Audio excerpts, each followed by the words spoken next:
Sumuko ka na lang. Kasi yun yung pinakamadaling gawin. Totoo lang, di ba? Suko ka na lang. Anytime pwede mong gawin yun eh. Kahit ngayon. Sumuko ka na lang, lahat ng progress mo, lahat ng pinaghirapan mo, lahat ng pinagsikapan mo, wala na. Yun yung pinakamadaling desisyon na pwedeng mangyari agad-agad kapag nag-decide ka ng ganun. Sumuko ka na lang.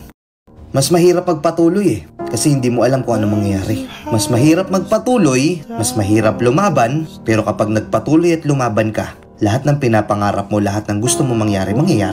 It is always the hard way. Anytime pwede ka sumuko. Sobrang daling sabihin lang nun. Sobrang daling gawin nun. Totoo, di ba? Pero susuko ka nga ba porket sinabi ko sa'yo na susuko ka? Tandaan mo, ang taong nagtatagumpay, hindi niya iniisip yung sinasabi ng iba.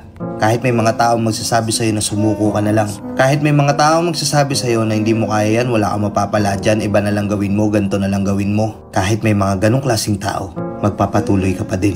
And look at you, andiyan ka pa din. Lumalaban, di ba?